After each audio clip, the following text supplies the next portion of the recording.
CM Revanth Reddy అధ్యక్షతన జరిగిన Telangana sports hub board సమావేశంలో కీలక అంశాలపై చర్చించారు.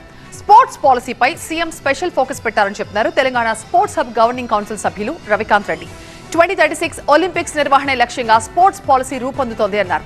తెలంగాణలో క్రీడల అభివృద్ధికి భారీగా నిధులు కేటాయించారని, గ్రౌండ్ లెవెల్ నుంచి క్రీడాకారులను ప్రోత్సహించాలని నిర్ణయించామని చెప్పారు.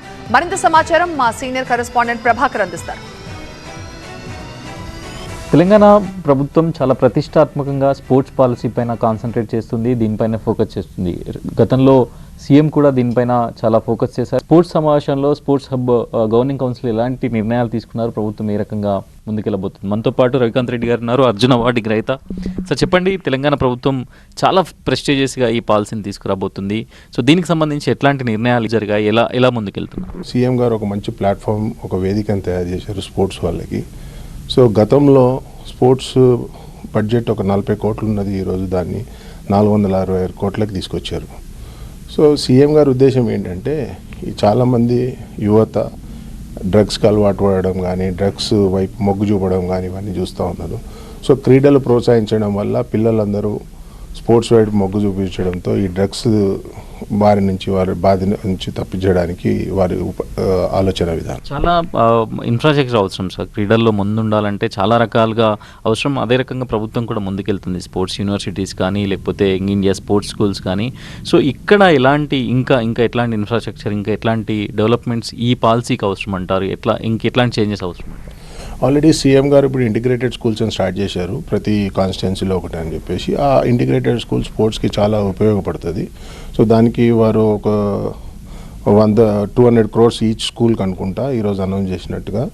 సో అవి ఇంటిగ్రేటెడ్ స్కూల్ స్పోర్ట్స్కి ఫౌండేషన్ వేస్తాయి. సో దానివల్ల క్రీడాకారులు, చిన్న పిల్లలు స్పోర్ట్స్ గ్రౌండ్ నుంచి స్టార్ట్ చేయడం, సో పై లెవెల్కి రాణించడం. సో ఇవన్నీ సీఎం గారు ప్రత్యేకంగా చెప్పారు ఏంటంటే, ఎమ్మెల్యే కాన్స్టిట్యున్సీ లాగా తీసుకొని ఎంపీ కాన్స్టిట్యున్సీ లాగా చేయడం, దాన్ని స్టేట్ లెవెల్గా చేయడం, అది చాలా మంచి ఆలోచన. మీరు ఇంతకుముందు 90sలో చూసినట్టయితే, మా కాలంలో చూసినట్టయితే, అప్పుడు మాకు రీజనల్ హాస్టల్స్ ఉండే. అప్పుడు రూరల్ నుంచే ఎక్కువ మంది వస్తుండే, రీజనల్ హాస్టల్స్ నుంచి మెయిన్ హాస్టల్కి రావడం.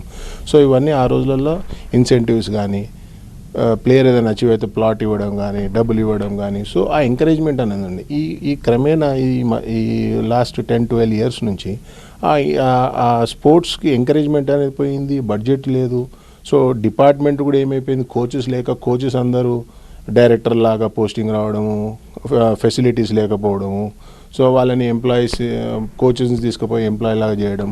సో ఇవన్నీ చేయడం వల్ల ఆ గ్రౌండ్ ప్లేయర్స్ అనేది కనుమరుగైపోయింది. సో ఎప్పుడైతే మనకు ప్రొడక్షన్ లేదో ఫ్యాక్టరీ అయితే నడవదు. సేమ్ ఇది కూడా ప్లేయర్ కింద నుంచి రానప్పుడు, పీటీస్ కానీ కోచెస్ కానీ లేనప్పుడు ఈ ప్రాబ్లమ్స్ అన్నీ స్టార్ట్ అయినాయి. సో ఇప్పుడు ఆ 10 ఏళ్ల గ్యాప్ని అంతా ఫిల్ చేయడానికి ఇప్పుడు అందుకే ఈ బోర్డు అనేది చాలా కీలకంగా పనిచేస్తుంది. సో ఈ బోర్డుకి సీఎం గారు క్లియర్గా రిక్వెస్ట్ చేశారు, మీకు బోర్డు ఇస్తున్నా, నాకు తెలంగాణ ఒక స్పోర్ట్ హబ్ లాగా చేయండి, మీకు ఏం కావాలన్నా నేను సహకరిస్తాను అని చెప్పి ఈ రోజు సీఎం గారు చాలా క్లియర్ స్టేట్మెంట్. ఒలింపిక్స్ నిర్వహించాలి అనేది సీఎం పదే చెప్తున్నారు. అసలు హైదరాబాద్ కానీ, ఇండియా కానీ ఒలింపిక్స్ 2036 ఒలింపిక్స్ నిర్వహించడమే టార్గెట్గా ప్రభుత్వం చూస్తున్న నేపథ్యంలో అట్లాంటి సంబంధించిన అంశాలు ఎట్లాంటి నిర్ణయాలు తీసుకున్నారు, దానిపైన ఏం చర్చించారు? సీఎం గారు చాలా క్లియర్ మైండ్తో ఉన్నారు. ఒలింపిక్స్ టార్గెట్ చేస్తే అట్లీస్ట్ మనం ఏషియా, కామన్వెల్త్ దీనికన్నా వస్తారని చెప్పేసి. ఎప్పుడైనా ఆయన అచీవ్మెంట్ పై లెవెల్కి చూస్తే కిందదన్నా స్టార్ట్ అవుతుంది. మొత్తానికైతే స్పోర్ట్స్ పాలసీపై తెలంగాణ ప్రభుత్వం స్పెషల్ ఫోకస్ చేసిందని చెప్పొచ్చు. కెమెరా పర్సన్ బాలకృష్ణతో కలిసి ప్రభాకర్, TV9.